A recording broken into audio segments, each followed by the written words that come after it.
Okay, this is a kind of an introduction or beginning of an 8-week series of session on African history. We kind of started now going into African History Month. You know, February is African History Month. We came out of probably a year and a half, 2 years of series dealing with stolen legacy. Then we went into the liberal arts and sciences. We went into astronomy, astrology, number, sacred geometry, and metaphysics of music. And in March, after this series is over in March, we're going to start a series on introduction to origin and evolution of religion. And we're going to go all the way back to the origins of the human race and trace the relationship that humans have had with the whole concept of the God concept, which originally started out as a feminine concept. The original concept of God was female, and trace that all the way up through various stages to where we are now. This will be a pretty good lead-in, because basically what I'm going to do is hopefully introduce you to a number of books that we'll pull from. There is a book list here. And probably will expand upon this book list as we go on. And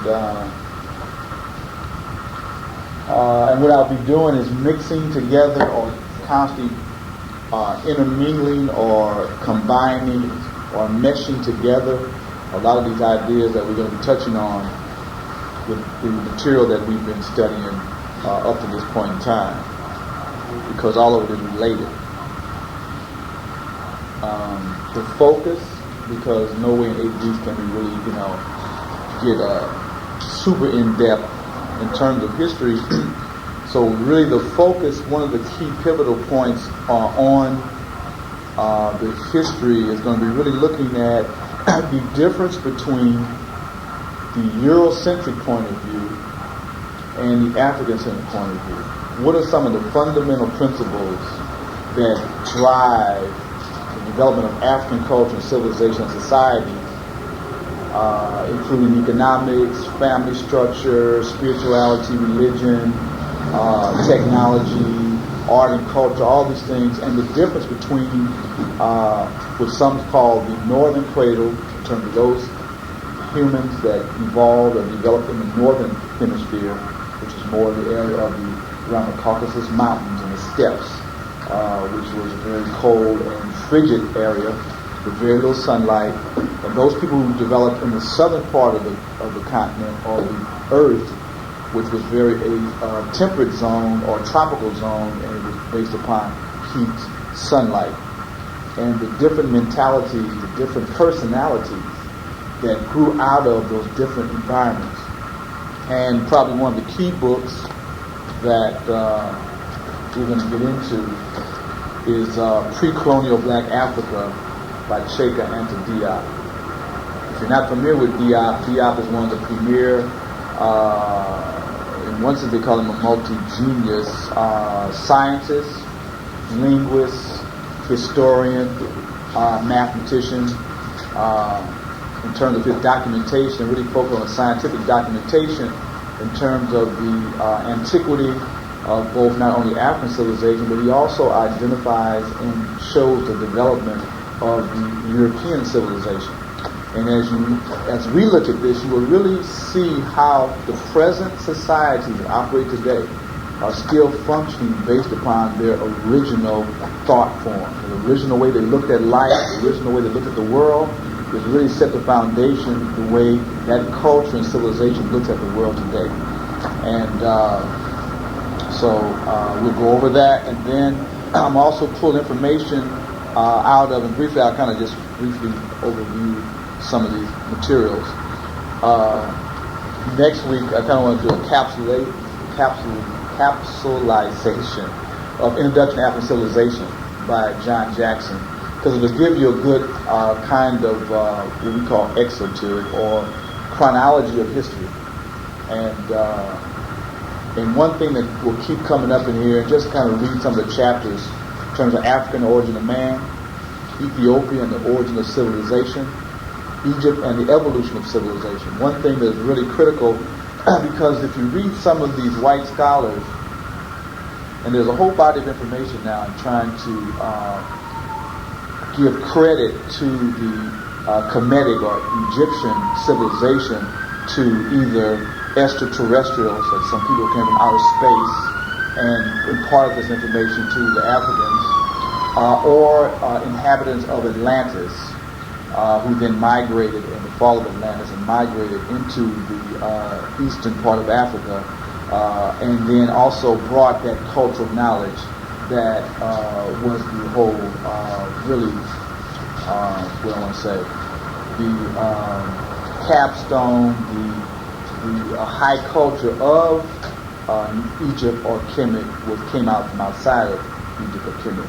And I say that to say that if you then look in terms of John Jackson's work and the whole issue of Ethiopia and the origin of civilization, you will see the foundation for the Kemetic Egyptian civilization was already existing in its embryonic stages in Ethiopian civilization. And then the next series we get into, because all these things are connected, and I try to integrate these ideas back and forth to show how it's integrated, is when we get into Albert Churchward's piece, The Origin and Evolution of Religion, he goes all the way back to the Twa, or the so-called Pygmy, as being the oldest people on the planet, and shows how the original ideas that evolved in the central forests of Africa, those same central ideas, you can see a golden thread that evolves or develops as human beings develop in consciousness over hundreds of thousands of years. These basic ideas also evolved and just were embellished, or more was added to them. But if you can see the common or the fundamental symbols or symbolism, you can go and trace them all the way back. And I'm saying that to say, I was reviewing a book last night called The Sirius Connection by Murray Hope, I believe that's her name. And of course, they were like trying to show that these hypotheses that, again, either Atlanteans, came, and there's even documentation, though, even if there were Atlanteans, meaning there was an island continent off the west coast of Africa or in the Atlantic Ocean that existed, and that due to, and there's a number of theories. One is because that civilization had still maintained their parapsychological capacity, which means that they had developed or still could use operative their clairvoyance, clairaudience, telepathy, psychometry, and all these different powers that all human beings still have today. All of us still have the capacity for clairaudience, means super hearing, clairvoyance means super seeing. When I say super, that means that there are other dimensions of energy, because all life is based upon energy. And so that we have the capacity to look at life beyond the physical, which means you can actually see the energetic pattern that's the foundation of things. And within the energetic pattern of anything is the essence of that thing and the history of the thing. And then you can then go into that and then read it, which means you can actually see into the past and see into the future, because it's one continuum. But because they had started to misuse their powers and started to become kind of egocentric in terms of using for personal gain and negative energy, that it set up a negative energetic ripple or negative energetic flux. What I'm talking about is like if you throw a rock in the water, it'll set up a ripple effect. So just like when a tidal wave or something hits and a boat is out there and a big wave comes, it'll just wash that boat over. Well, everything we think and do sets up a frequency or a vibration. So depending upon the quality of the thought, then will be the quality of the response. And so then the universe feeds whatever you project. So then if there's a whole continent of individuals that are constantly projecting intense negative energy, then the universe will then feed that intense negative energy, and then you will get return in kind. So then if you constantly are, dealing with greed and hate and lust and power and revenge and manipulation, at a multiplied scale, if you multiply normal energy like tenfold, then you'll get a response, tenfold or maybe 1,000-fold. And that they actually brought on the destruction of that continent by this intense negative energy that they were constantly radiating, out into the universe, into the environment. Anyway, that then brought the destruction or inundation that then sunk this island continent. But prior to that, there were those that was in tune with or understood this fall was coming and migrated out and colonized different parts of the world. And they became, because they brought great wisdom, they then came and seeded these various civilizations with this knowledge.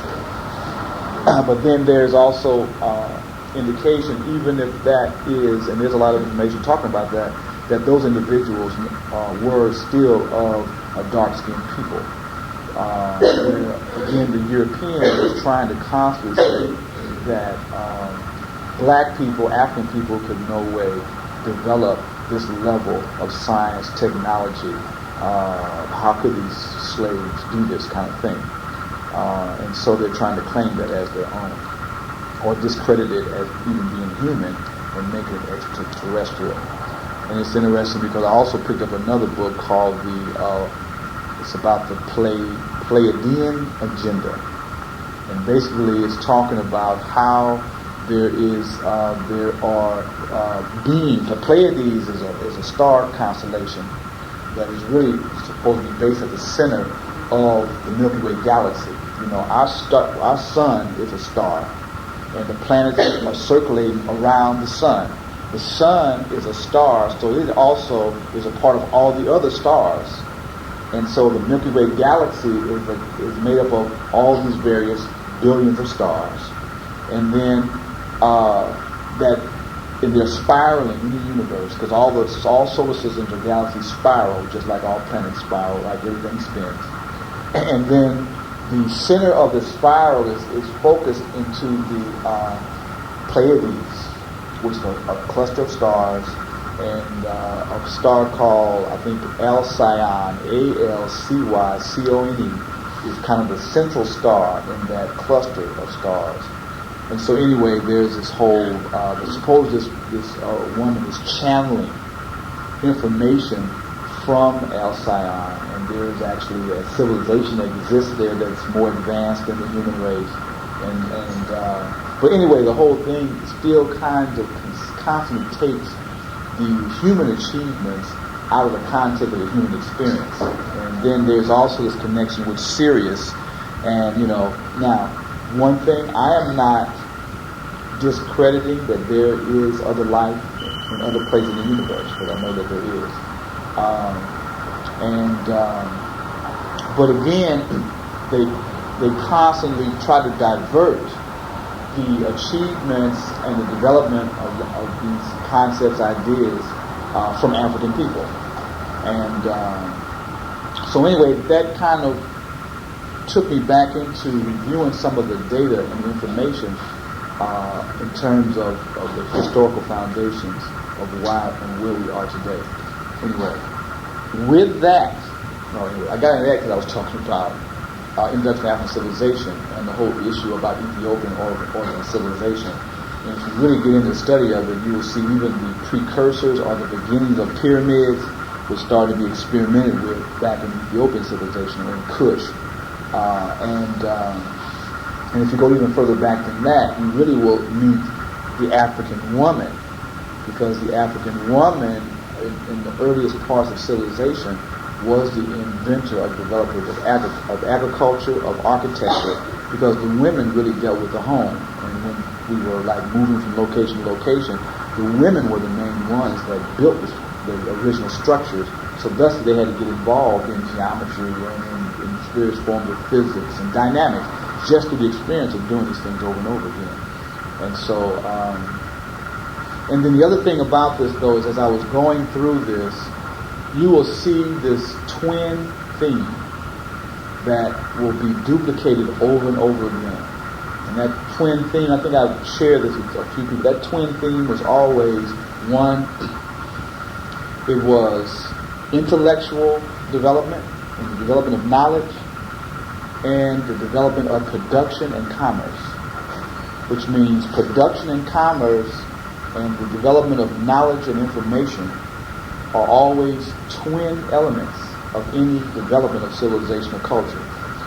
And what is so important about this is that I see that same twin theme is the major crises that we as a people are confronted with today in terms of the control of information and knowledge, and also the control of production, and if you want to get down to it, employment, business development issues. And we must blend or wed these two things together. And if you study your history, you will see that they go hand in hand. But in our modern day, we have allowed the present civilization, the present society to separate these things, and then for us to only look at employment as opposed to production. And so what is also very important about this is that when we were reviewing Stolen Legacy and was going into Memphite theology, for those who are new, if you don't know what I'm talking about, you should pick up, or if you don't have a copy, get a copy of Stolen Legacy. If you have a copy of Stolen Legacy, review the section on the Memphite theology in Stolen Legacy that talks about the creation story. And in that story, and I repeat things over and over again so that eventually it will become second nature to people in terms of the point. And that point was that in the beginning, the two critical elements there are perception and production. And perception dealt with what you perceive or what you know, and production is how you actually apply that or make it become real or bring it into reality. And so to be whole, you have to operate on both levels.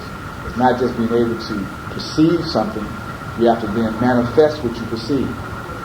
And so the critical element again is you talk about perception or knowledge that goes back to education and the development of the mind, and production deals with how you then translate that knowledge into techniques and technologies that then create things.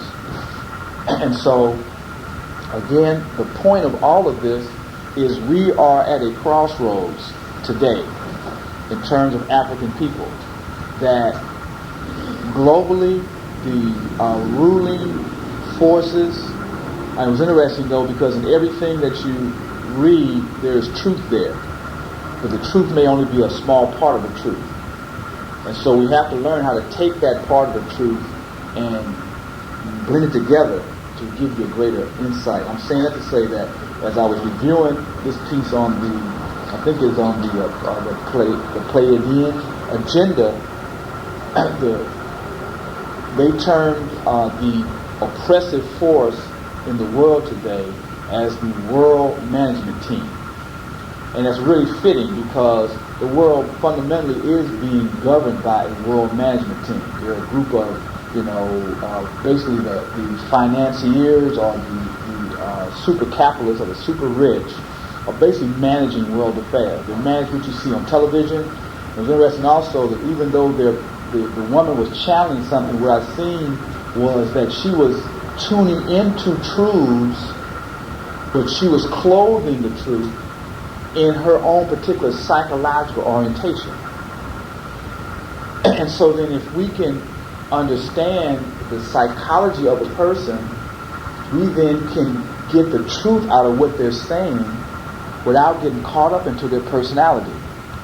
And what happens so much to us is we get caught up into the personality of the messenger, and we then can misinterpret the message. Or if we don't like the message, we can then, of course, many times kill the messenger, thinking that the messenger is the message. But the point I'm saying is the whole issue about this world management team, which is literally true, but if you study things like the Trilateral Commission, the Illuminati, and the rich and the super rich, and who rules America, and all these things, you will see that there is a small minority of really, you would probably call super capitalists is what they are, who are really controlling the world's resources and manipulating the means of production. And that means the production of ideas and thoughts, of religion, of education, of healthcare, and all these things that we are interacting with and battling with on a low level. A low level meaning that we're battling effects and not causes. And we will never overcome the effects because you have to go to the cause. And then that goes all the way back again to pre-colonial Black Africa, because he outlines the foundations for European civilization. And there is a number of, we studied the Art of War by Santas, and they talk about if you understand the enemy, they say if you understand the enemy, you can win. I don't have it true. It's something like if you understand the enemy, you can win 100 battles. If you understand the enemy and you understand yourself, you can win 1,000 battles. And so it's not enough just to understand the enemy, but you have to also understand yourself. But you have to understand both things. So many times we're constantly, to me personally, and I'm really coming to you expressing insights that have been kind of culminating. And so I'm kind of sharing with you, this journey is kind of a shared journey, is what I am perceiving. When I say I am perceiving, I'm kind of talking about my mental state, not me as an individual, but my mental state in terms of all these studies is bringing like a message, and that message that is coming is, number one, that Africans are truly at a crossroad, which would take us into Notes for an African World Revolution by John Henry Clark, that we are truly at a crossroads, not only in history, but in evolution. The only thing that becomes a problem is because the power of words, many times we just take it intellectually, and it doesn't really hit our hearts and our emotions and really transform the way we relate to the world. And so although we have the information in our heads, we keep functioning like we did yesterday. And so the issue is how do you really reflect on information? How do you really internalize this information where it truly changes our behavior and the way we operate in the world? And I'm saying that because we, in the African-centered, Black consciousness, cultural community, are constantly calling ourselves African, when we really don't know what that really means in terms of fundamental principles and how you behave and how you operate. And because how we function with each other in day-to-day is European or American. And so the most critical element that is confronting us today is how to transform our consciousness. Not just transform the ideas that we hold in our head, but really transform our belief system. Because if you don't transform your belief system, you will not change your behavior. And it'll be the same thing, like the Constitution. The Constitution is a very idealistic document. But how people implement that document is hypocritical. But yet they hold the document up to justify the legitimacy of what they're doing and the high ideals. But if you really look at what they're doing in terms of behavior, it's totally contrary to the spirit of the document. And he's the spirit of the ideals of the document.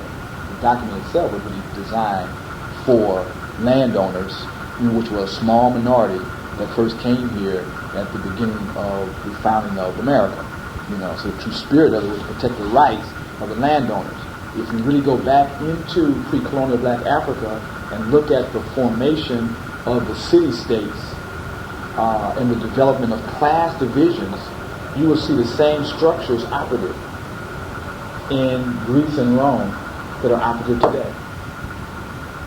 So what I'm trying to say is, and again, I'm just kind of giving you this overview, this interactive experience. And before we go today, we're going to do a couple of hands-on activities, kind of like a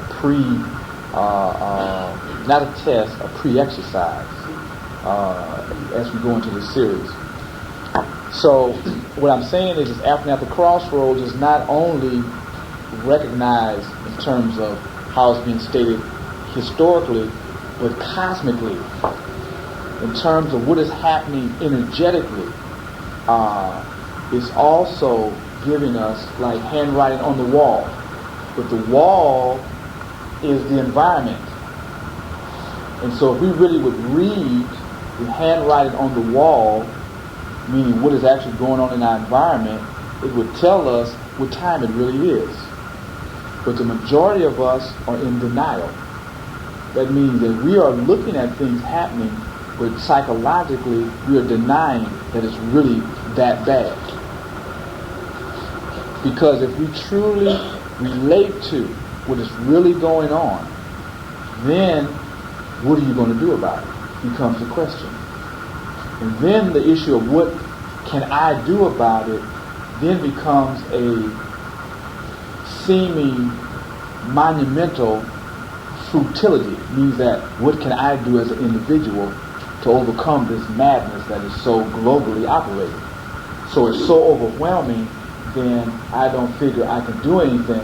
And so if I can't make a difference, then why should I try to do anything? So then just let me settle or compromise to do whatever I can do to make it through this life and have whatever joys or pleasures I can have, and that's the best that I can do. But that's a state of denial. It's a state of denial, number one, because you are denying your divine or spiritual origins and capacity. That's number one. And you also are, it's a statement of inferiority because human beings are governing the world today. And so then, why don't you feel that you are equal to the task what others are doing? Now these are questions that probably, if we get into, and next week we'll take it. How many people know about this book, Psychic? Slavery, African American Psychic Trauma. How many, have you take the quiz in here? Have you taken the quiz in here? You taking one person? So next week we'll go through and just take the quiz, because it'll be very, and the majority of this thing that I'm doing is for self-awareness. It's to hopefully, for you to become more conscious of where you are. So then you can then chart a course that is more conscious in terms of your own development. And even if you don't choose to chart a course for your own development, hopefully in your denying your own development, you'll be less insane. In that even if you don't choose to do it, you're making a conscious choice not to do it, as opposed to you rationalizing that you're really doing something when in reality you're not. And thinking that what you're doing is about something, when in reality you're just a clog in the machine. You're just an automaton or a robot that has been programmed to operate and be the way you really are. Now if you choose to do that, you're making a choice, and that's fine.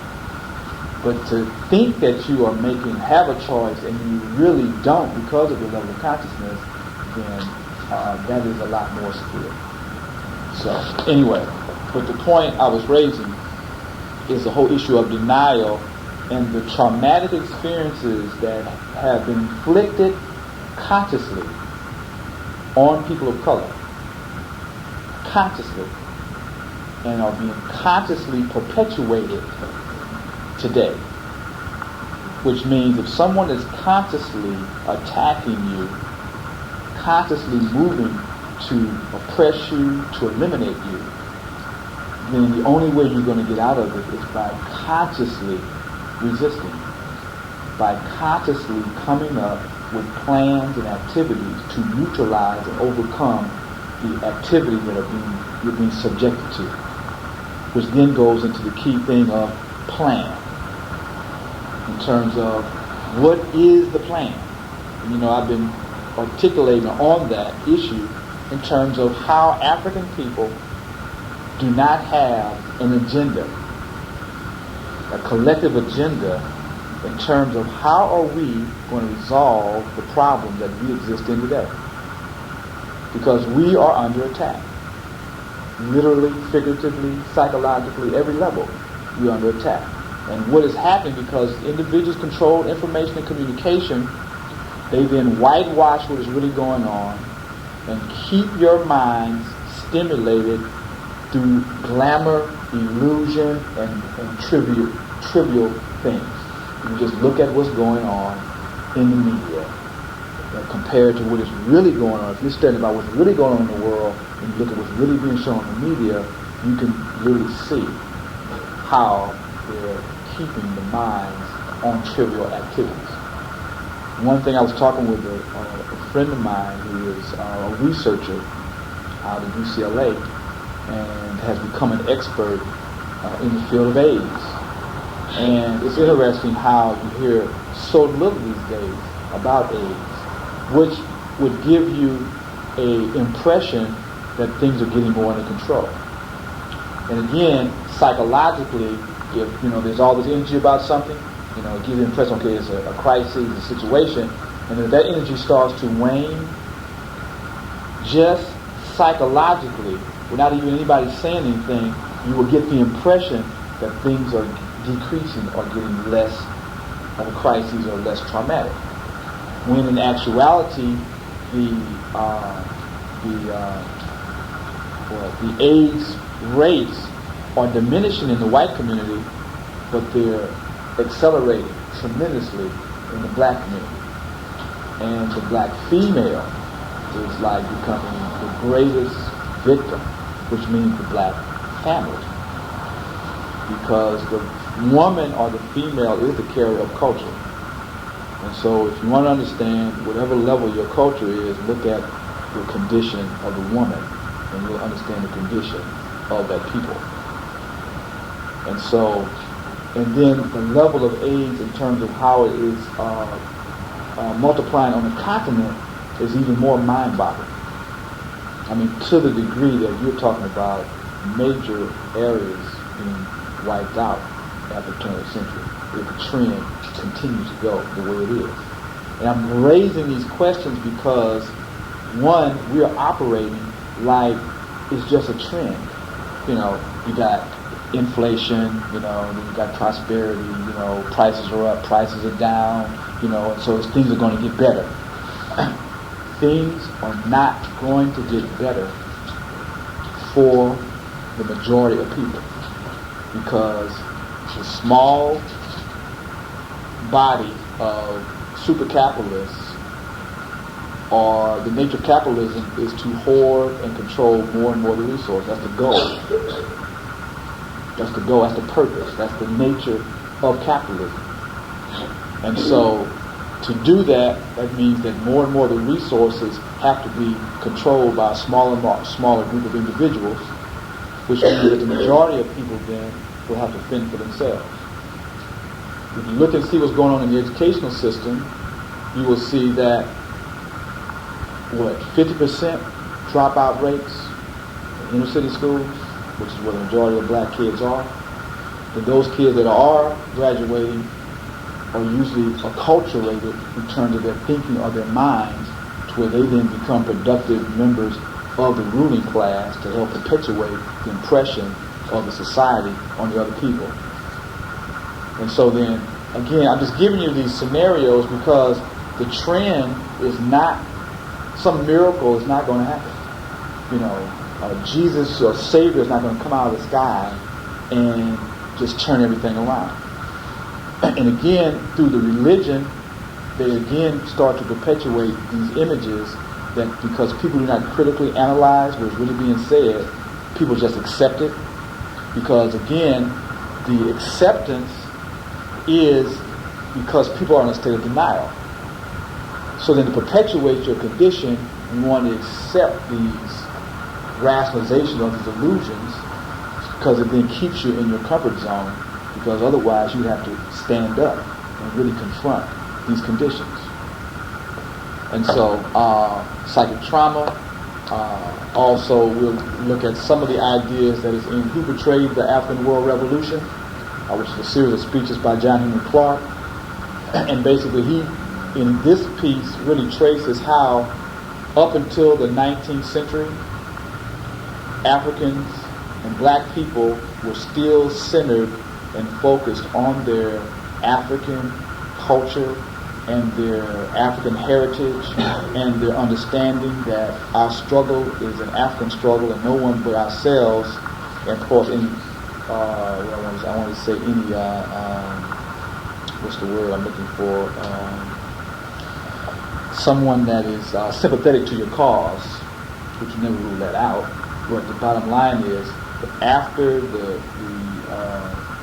in terms of the 19th century, the orientation of the struggle changed. And so he talks about what those values and those programs that we were developing, which we have to get back to.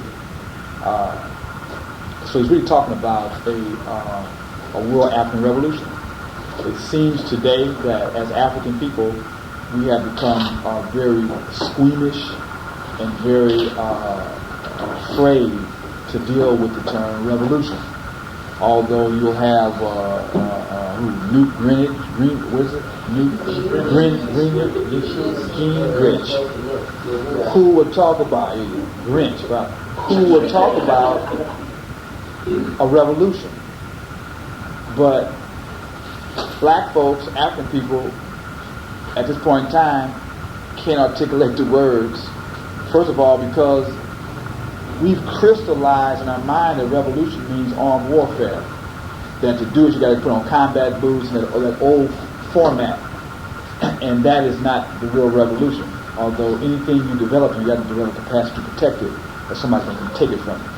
And that's just the way of the world, you know. So you have to develop capacity to be the fittest, and that deals with self-defense.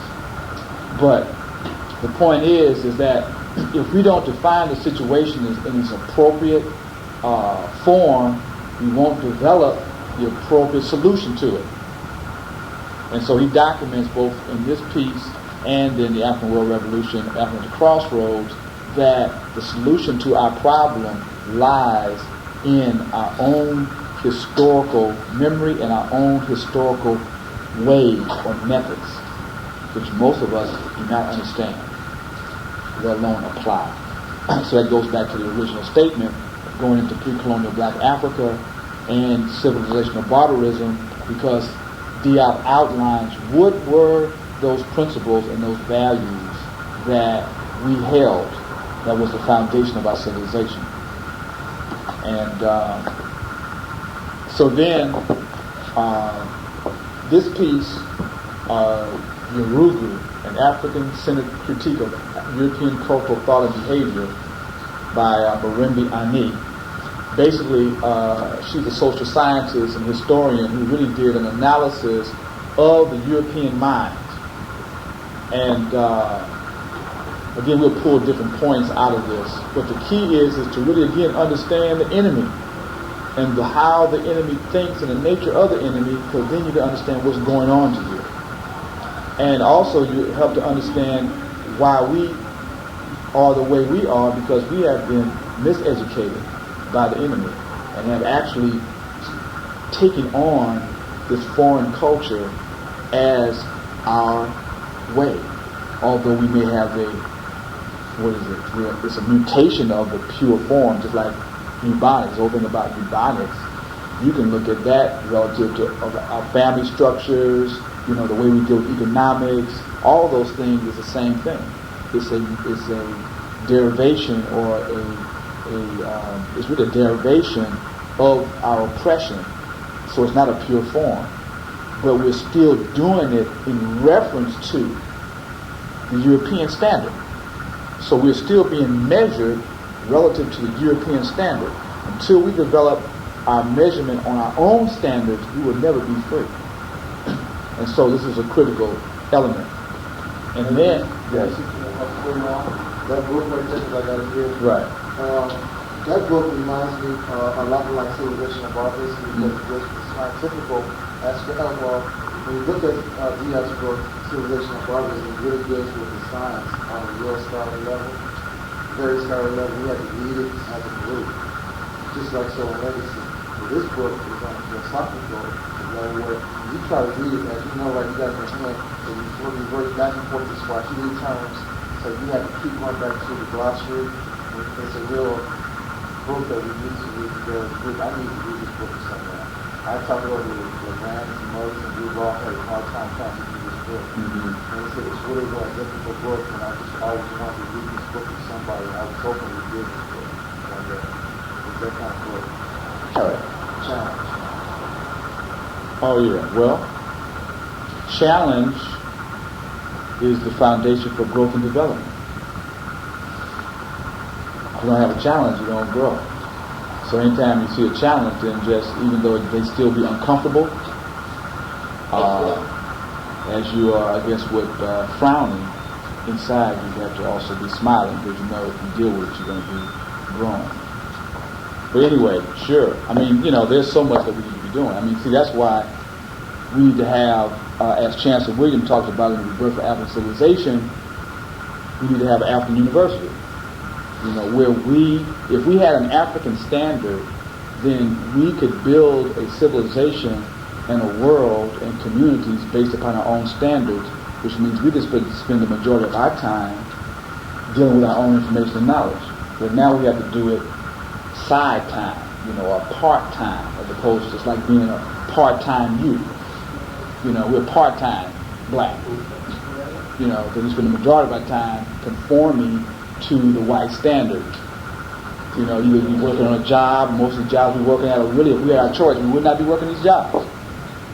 I won't even say that if we had a choice, because we still do have a choice. But I guess if we had a viable plan, we wouldn't be working at these jobs. But then most of us are not struggling to develop a viable plan to get away from it, because we still function as individuals. And so as an individual, it's very difficult for us to fight a collective. And that's the other myth, that Europeans foster the issue of individualism, but in reality, the controlling powers are cooperative. They interconnect, they plan together, they work together, they intermarry together, they support each other, they crisscross, and they subsidize each other. And they then manipulate the government to subsidize their ventures. So in one sense they say cutting welfare, the real welfare is a subsidy that's going to large corporations to subsidize their activities. But again, the diversion, it always, gets you diverted, so you don't really see what the real game is. Which goes back to the whole issue of dialectical thinking, which we'll talk about that next week. And so, but the issue here is we're constantly talking about what to do, and we always hold up these scholars, we throw out these names, Chancellor William, John Henry Clark, John Jackson, Cheikh Anta Diop, but it's time for us now to stop talking about what they said and start struggling how to implement what they said. This is what the task of our generation is to develop the infrastructure based upon the wisdom that has already been provided. Some of these books are written back in the 20s, the 30s, and the 40s. So why are we in 1996 rehashing what we're supposed to do? But yeah, we say these are our MZs, our scholars, our great eminent thinkers, but we ain't doing what they say. So we need to really check ourselves. And again, if we then say, well, we're scared and we feel that we can't rise to the occasion, that's good. Because then we can start dealing with that. Because, like an alcoholic, anybody that has an illness, if you don't recognize the illness, you can't heal yourself. And so, again, it goes back to Africa at the crossroads, because the plan is for us not to be here. And I was talking to a friend of mine, and of course the whole thing about the same thing that the Jewish people thought. Oh no, they would not do that. Oh no, they would not burn a group of people or destroy people consciously. People are not thinking about how we're going to destroy a total group of people. And we still are caught up into that syndrome. Because if we were not caught up into that syndrome, our daily behavior would not be as lackadaisical as it is. Because we're still trying to actively get involved in this system and don't understand this system is dying. And then, destruction of black civilization, because he talks about the view from the bridge. He outlines the program in terms of the shape of things to come, a master plan. If anything, we should take the master plan and then be debating, why not? But we ain't even discussing the master plan. And so again, all of this is saying, well, what is the cause for a group of people who were the developers of civilization, the developers of science, technology, who were the parents of humanity and civilization, to sit around and not feel that they have the capacity to resolve their problems? Well, it goes back to miseducation of the Negro and psychic trauma.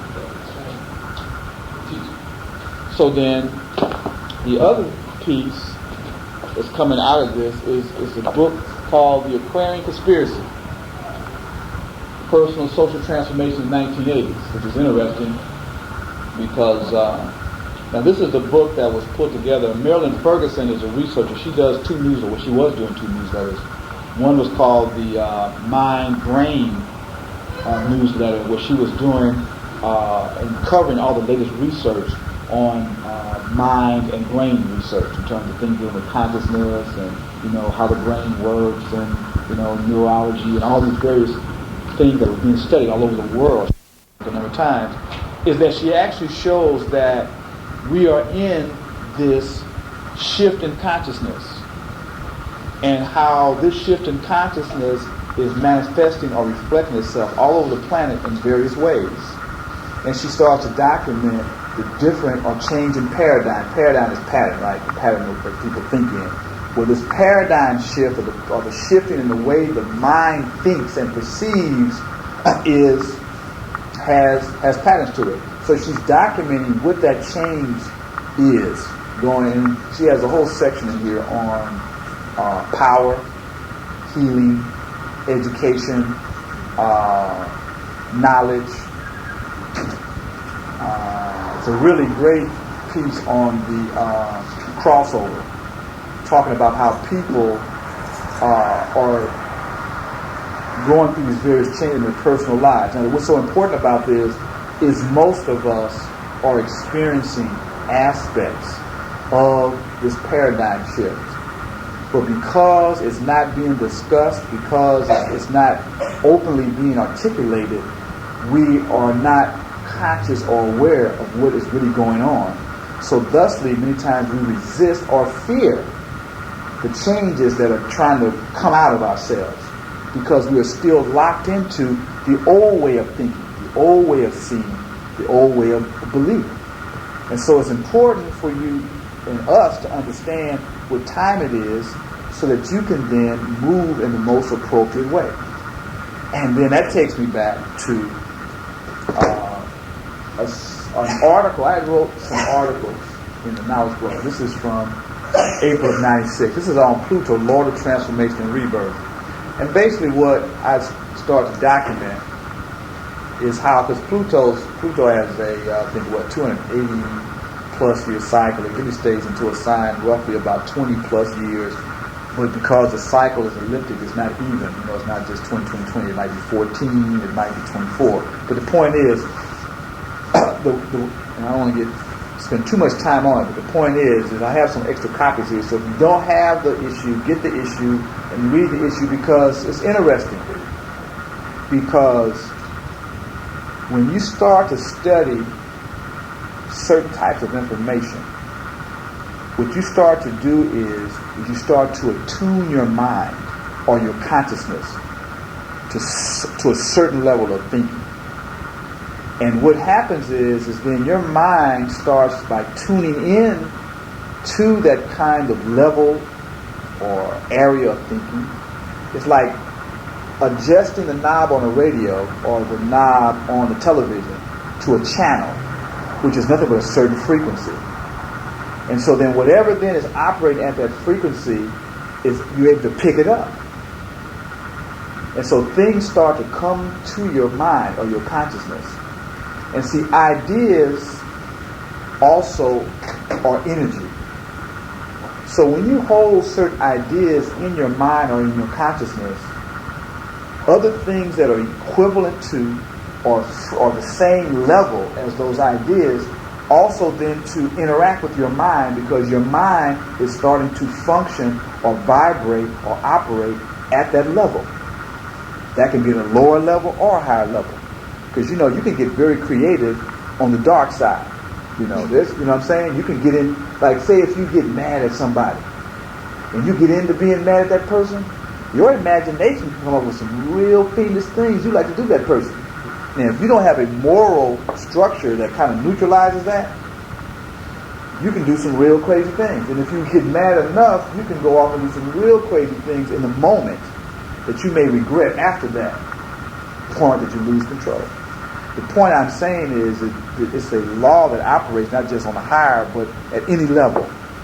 That's why the media keeps your mind focusing on certain types of ideas to keep you at that level of thinking. Because once you start to elevate your mind to start thinking about other things, it opens you up to other things at that level. Now, I'm saying all that to say a number of things. I'm saying all that to say that hopefully, if you get what I'm saying, it's saying you need as individuals to start entertaining or engaging in different levels of thinking yourself, because that then will start to open you up to greater forms of knowledge at that level. And also, I'm reflecting and sharing with you what I am going through and experiencing by immersing myself and kind of being sometimes obsessive with the situation or the issue, to where then you become like a tuning fork and things start to, because I want to project it like it's like we're all instruments in the universe. We egotistically think that we have control and we are doing the things that we do, but in reality, we did not create ourselves, and that we are a function of a higher reality. But because in our daily activities, we lose conscious connection with that truth, it then allows us to get enmeshed in the stuff. You can still do what you have to do in the day, but the trick or the challenge is to not lose your conscious connection with that greater reality as you're moving through your day. If you can maintain that connection with that greater reality as you move through your day, that greater reality will constantly, consciously inform you. It is always informing you anyway, but because you lose the conscious connection with it, you miss the clues. You don't get the messages. And so, and I said all that to say, what I said, but I also said that to say that I did these articles somewhat independently, but they actually make up a story in terms of a continuity. And so this piece on Pluto, Lord of Transformation and Rebirth, talks about how in 95, in November 95, Pluto went to Sagittarius. And again, for those of you who are not involved in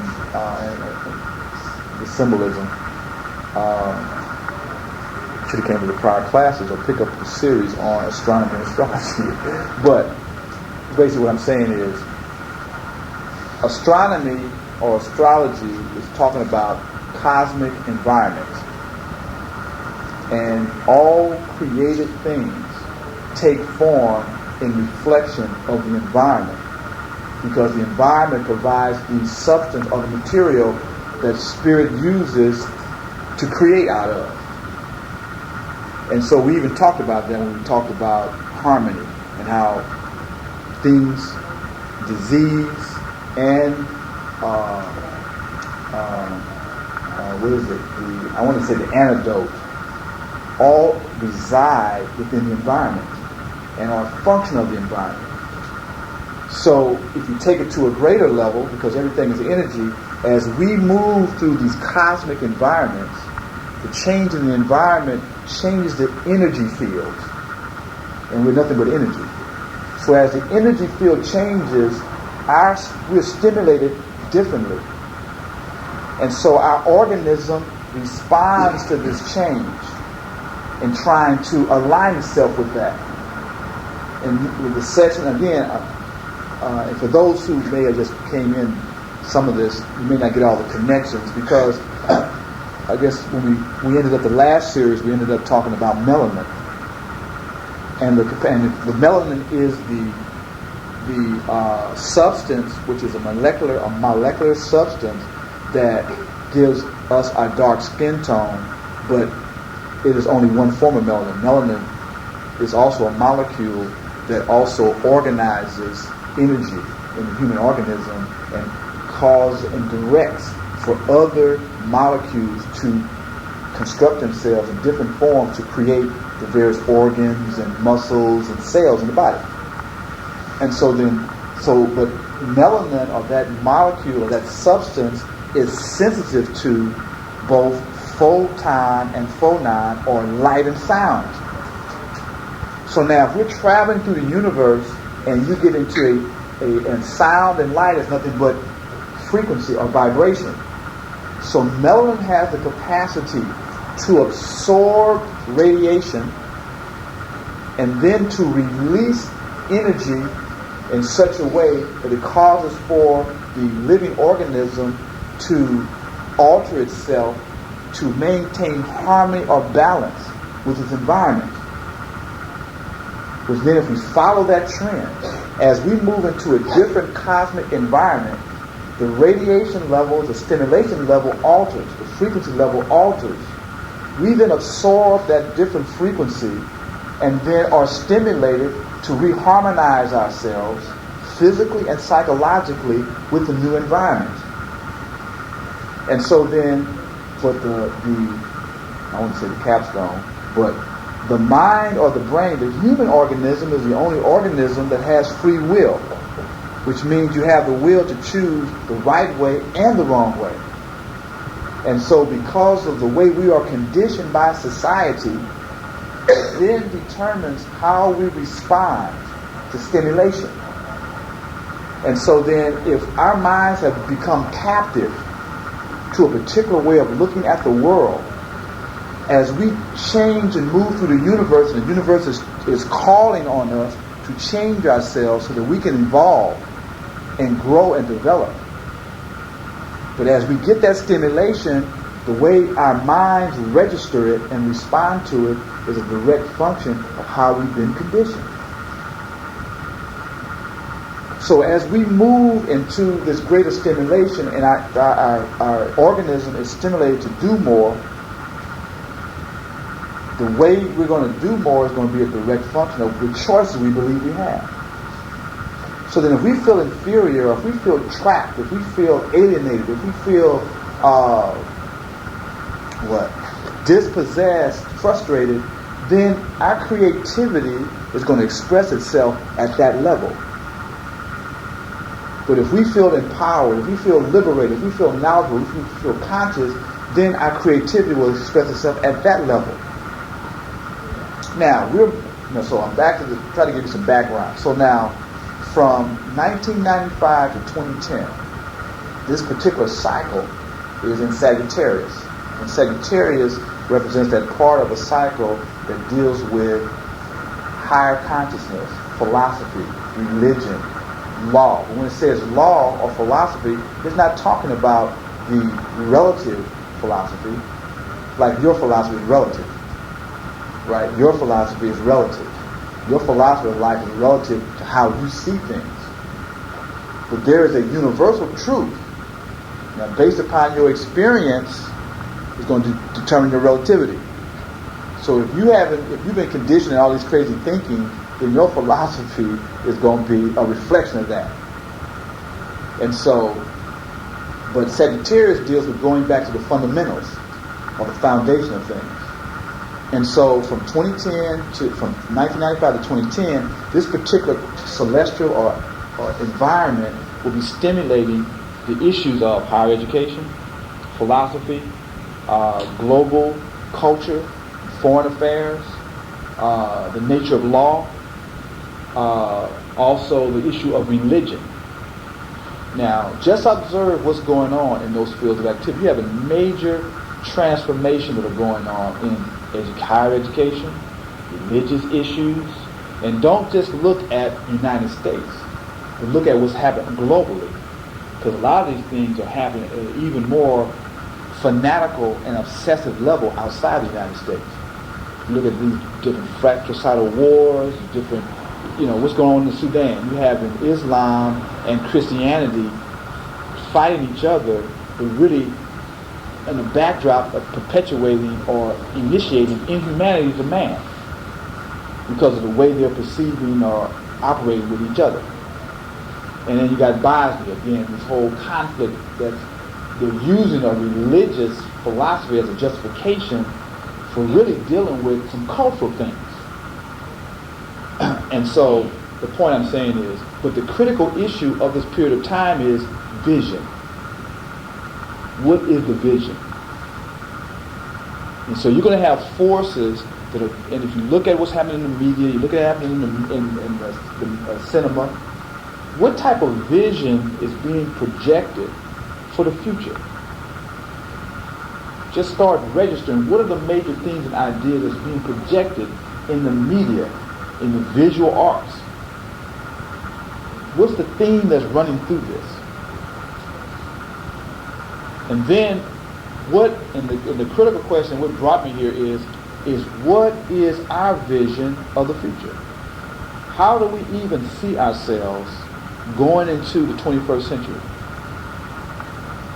The majority of the conversation is the negative.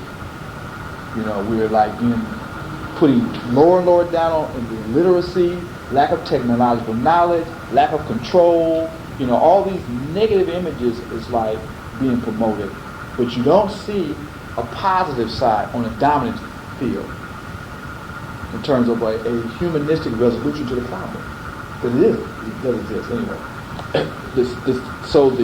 And then I went on to talk about in 2010, from 2010 to 2025, the next area is Capricorn. And Capricorn is a function of Saturn and the whole issue of constriction, limitation, and state control. Excuse me, I'm dealing with the Pluto cycle within the great year. And probably need to give a presentation on the signs and signatures of our time, because there are multiple points that are occurring, and has been occurring probably really since the 50s. You can even go back to 1865 in the middle of that period, of all these reoccurring events that are happening cosmically, historically, astronomically, climactically, all these things that are really like the handwriting on the wall.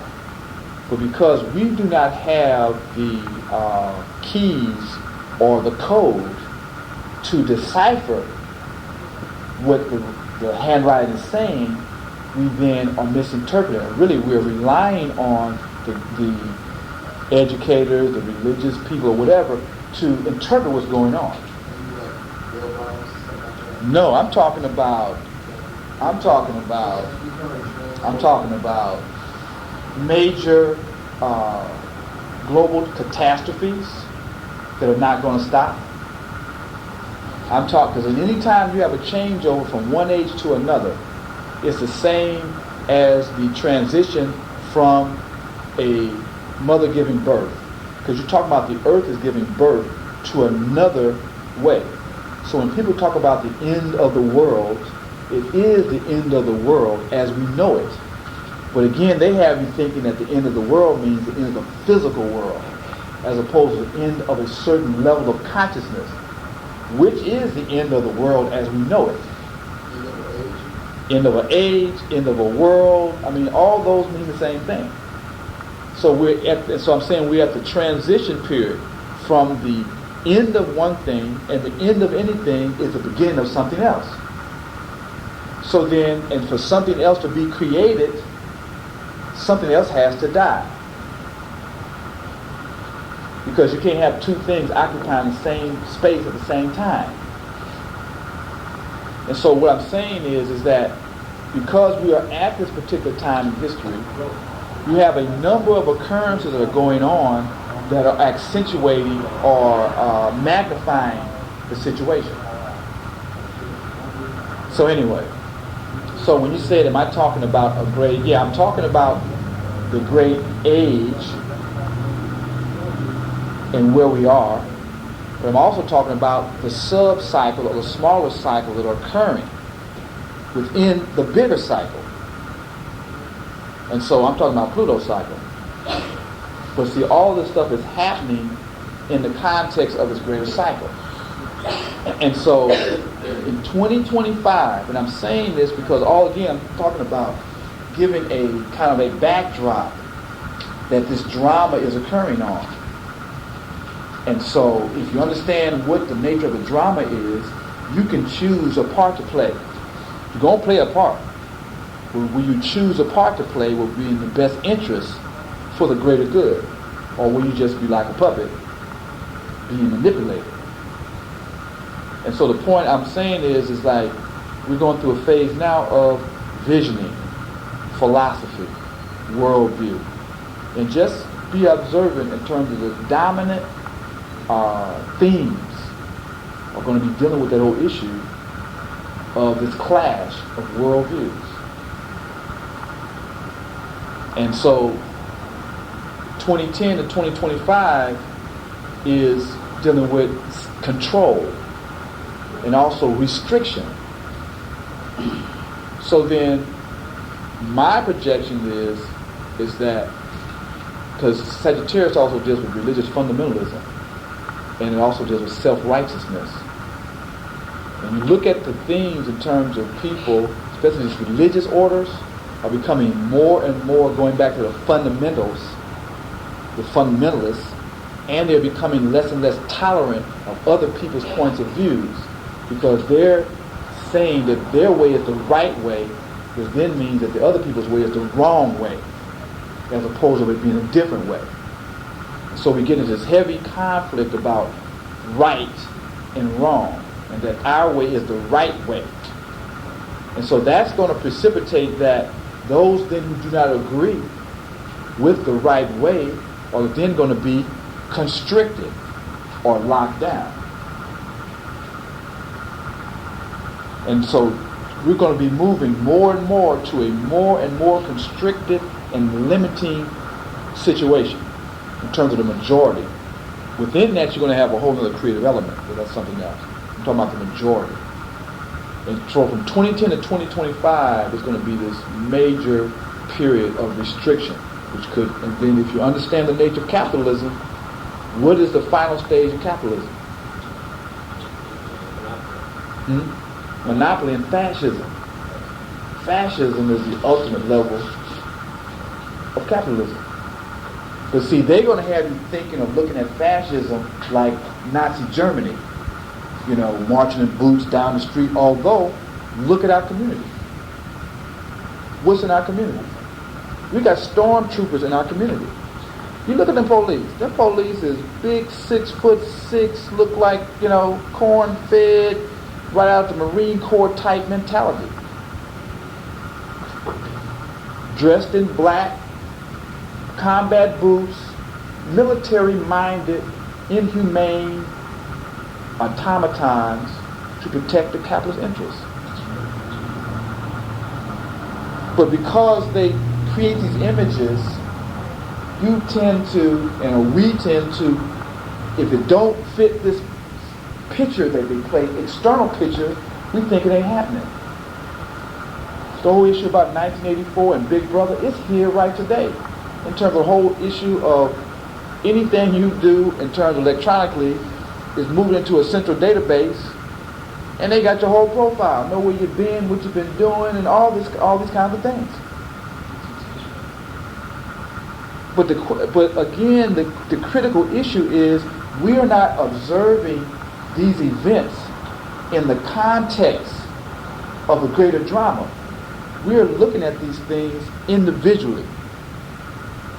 And so then individually, it's, oh, it could be a coincidence. Oh, it's just this particular situation. If you looked at the whole and did a tally, just for your own, go home tonight or this weekend and sit down and do a scorecard. Say, okay, let's take education. What's going on in education? Let's take health. My sister is a family practitioner. Went to school, 12 years? She wanted to come back and work in the community and try to help people. She is a hostage in the managed care system and can't get out. You cannot go into practice on your own no more. You have no free will. Now here's one of the most highest paid, supposed to be the highest level of professional in the world, handle and deal with life and death, have no control of their destiny. Who's controlling their destiny? The money mongers. No, ain't no AMA. It's insurance companies. It's the financiers. The point is that do a scorecard. Look at healthcare. Look at education. Look at politics. Look at culture and art. Look at technology. Look at religion.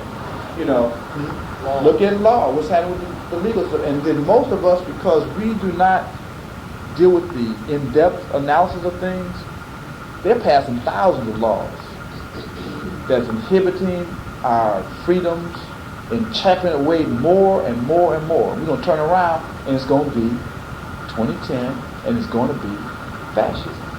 Blatant. Right now it's blatant, but because the way we look at the world, we don't see it. We're in denial. Because if you see this, the question then, what am I going to do about it?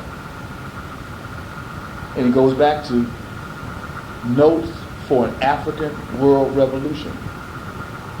Because the age of Aquarius is the age of the radical transformation of society. It is the age of revolution. So this whole thing about the new age and flower child and crystals and, just meditating, eating, drinking carrot juice and all that, that's a part of it.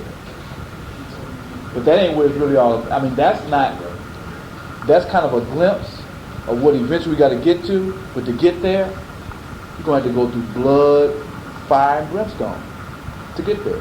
But if you're living that kind of lifestyle, meditating, living right, eating right, your spiritual mind will guide you where you're going to be at the right place at the right time. But it ain't going to be just this. It's going to be some of the most radical, wild times, some of the most creative times too. Because Aquarian Age also deals with creativity and genius and innovation, space travel and distant. So all the stuff about space travel, yeah, it's going to be visitations and all kinds of stuff going to be going on.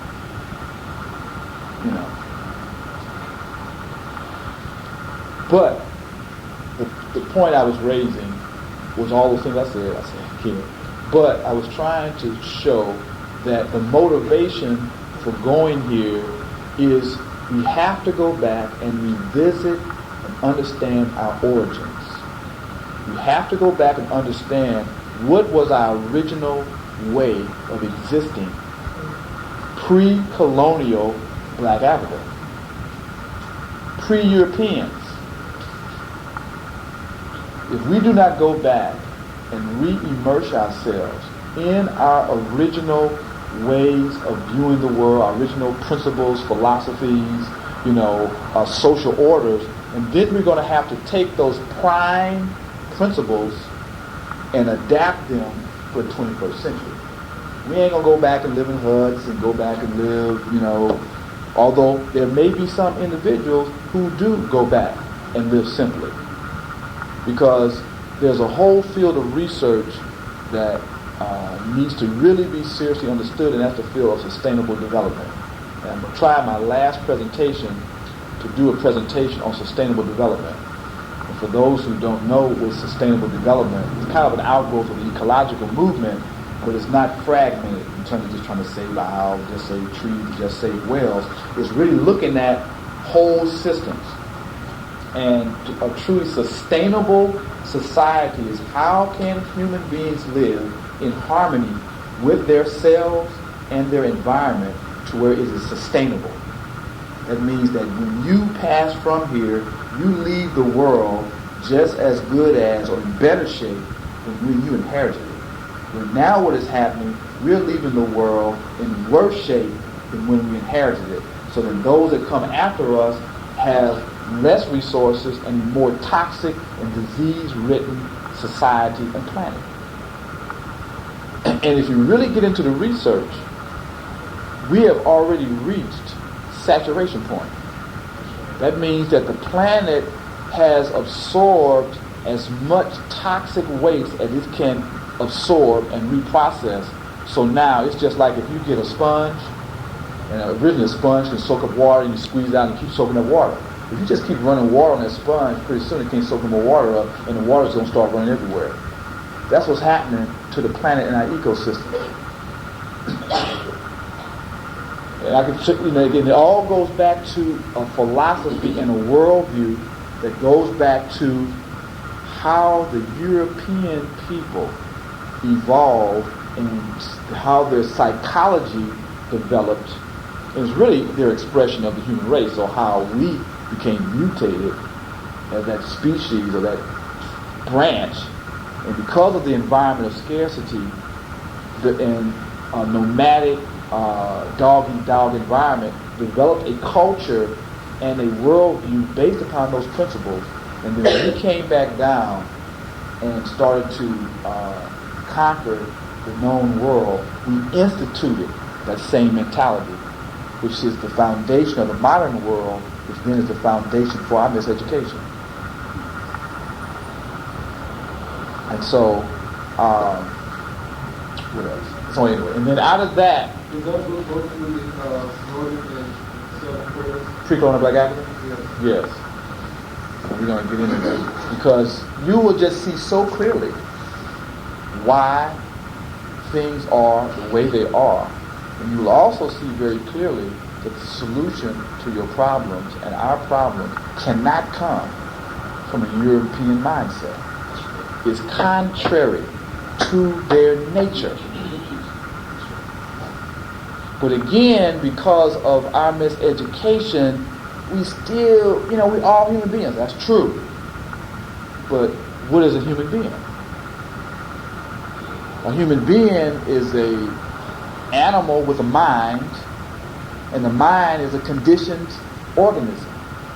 So you have to look at what has conditioned the mind. And so then what is conditioning your mind?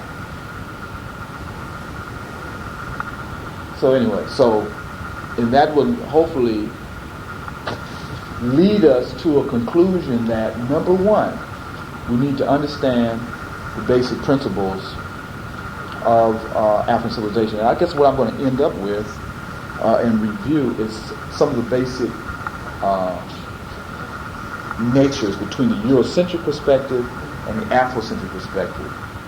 And then I want to hand out a questionnaire, and we hopefully will have time to work on it today. If not, it can be a take-home questionnaire that will give you a lot more time to work on it. And it's a test, but it's not a test like a grade. It's a test relative to where your head is at, in terms of, do you feel that you are equal to any other human being on the planet? Which means, do you feel that you have the capacity, the right, and responsibility to provide your best thinking on how to change the world into a better place? Because some people think that they don't have the right to put forward a dynamic plan for changing society in the world. Like, who am I to project some grandiose plan to make the world a better place? And the question is, if not you, who? If not you, who? Who are you then delegating or abdicating your humanness to resolve your condition? Because that then is a statement of personal insecurity and a feeling of inferiority, which then becomes the problem. Because our condition is a condition of a sight game. It ain't nothing but a sight game. We've been psyched out. You know, just like when you in athletics, you know, you try to, I used to be in gymnastics, right? So we, for the meet, we get up on the high bar. All I might could do was like a double layout flyaway. I don't even have a high bar routine. I might be the low man on the team. But I had really gotten this double flyaway. So as we warming up, I'm out there doing this double flyaway. You know, the other team was like, oh man, if he got a double flyaway and he's the fifth man, what's the first man gonna do? I get up on the high bar, I do a few little giants and this and that, do my little double highway, that's all. But they got psyched out. Or in track, you know, you come out, do some things, oh man. And then that puts a psychological thing on you, and then you beat the person just because they got psyched out. And I'm saying that's what our condition is. They have us psyched out. That's true on your job. That's true what you really want to do in your life. They got you psyched out that you can't do it. That something ain't going to go right. Or sometimes we think we don't deserve it.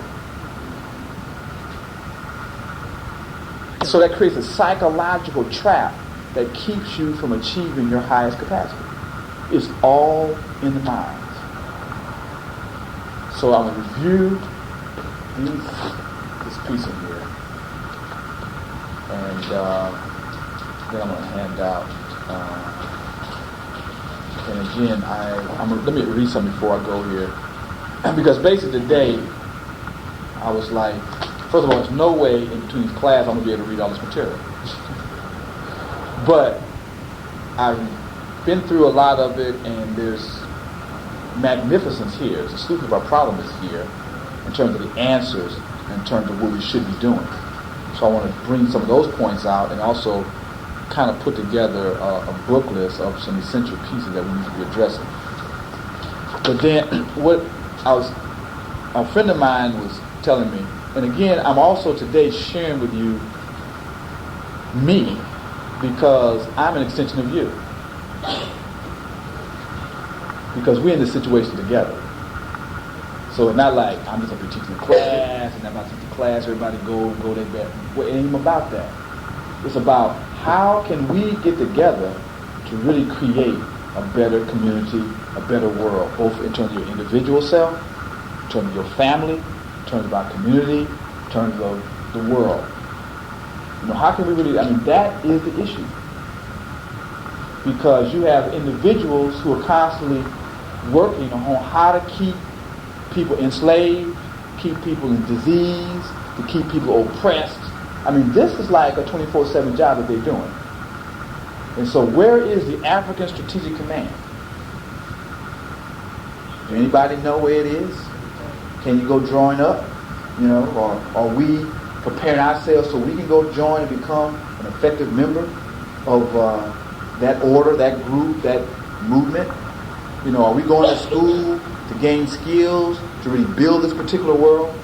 Or are we trying to just get a better job so we can pay our bills and that type of thing?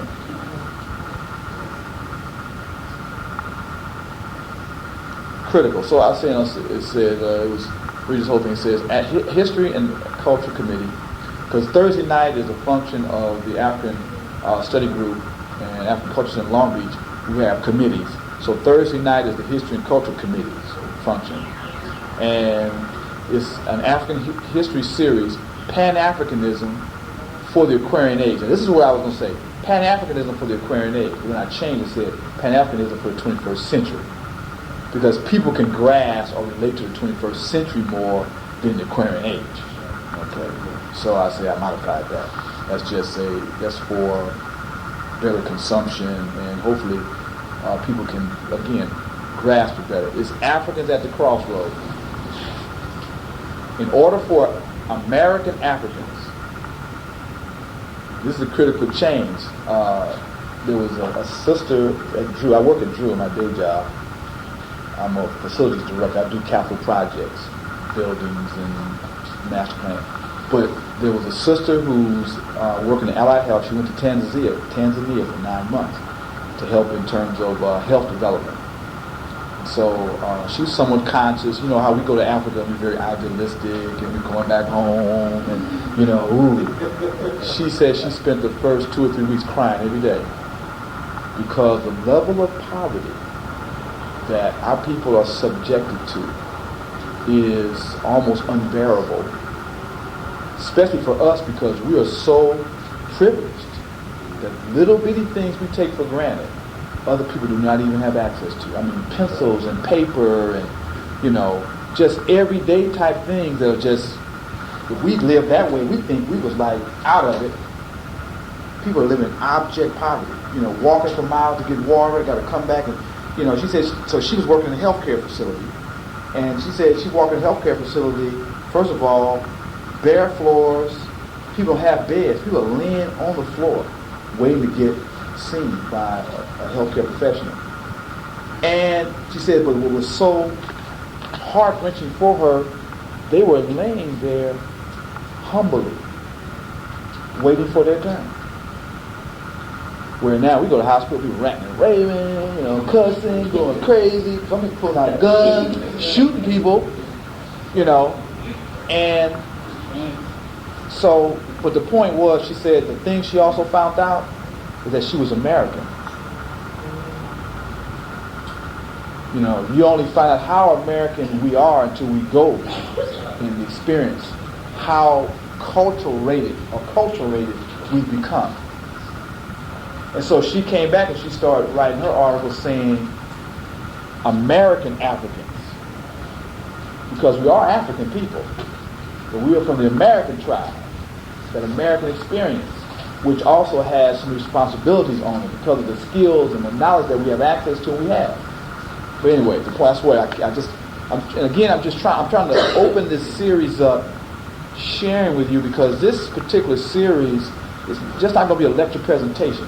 It's really going to be an interaction with ourselves in terms of wrestling with some serious questions. Because if we do not seriously start dealing with the question, then we ain't going to make it across the crossroad. And what John Henry talks about is we had a major opportunity during the 1800s to really address the issue of African for Africans. And we dropped the ball in the 19th century, trying to integrate and live up to the European standard, and we started being judged by European standards. Because during the 1800s, we called ourselves Africans. We related to our Africanness. Now, we're trying to recapture that.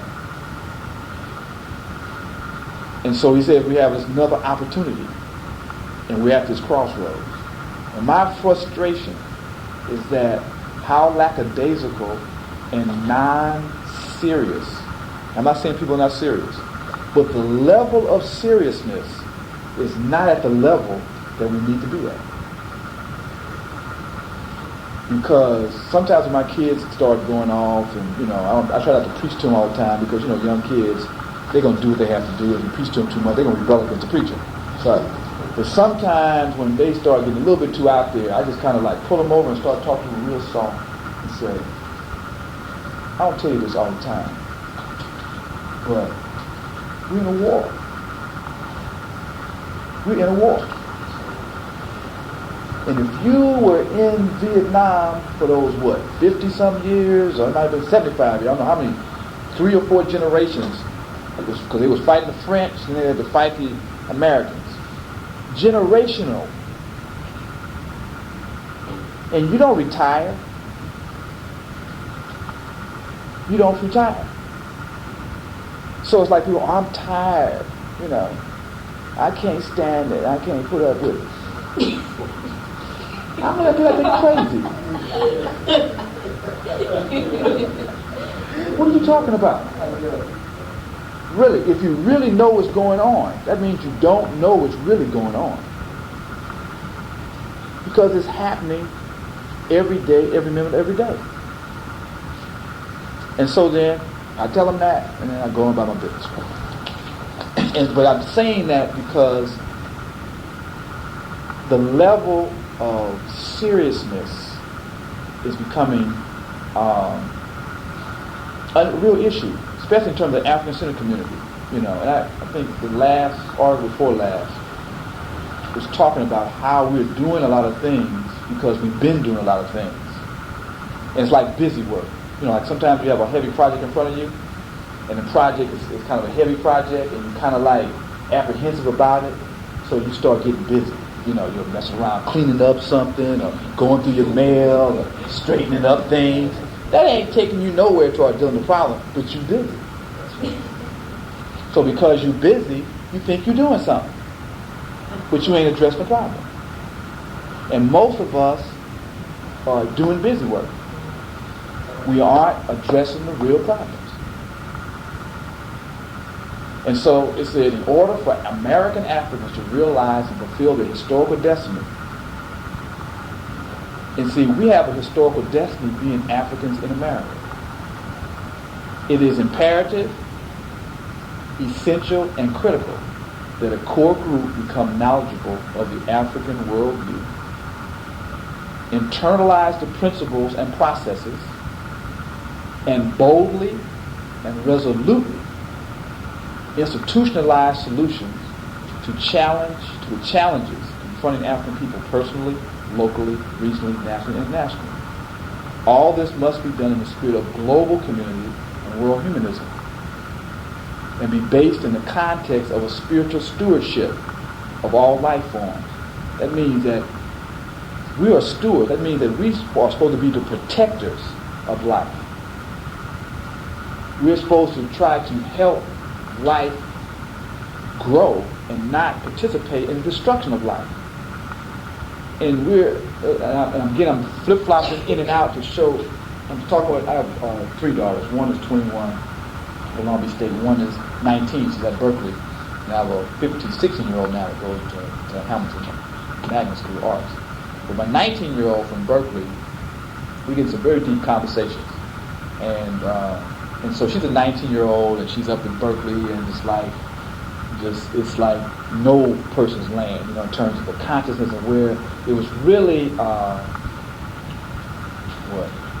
the level of consciousness of this black student population was atrocious, because all they think about is name brand label clothes, cars, partying, sex, and getting over without working. Now there ain't but what?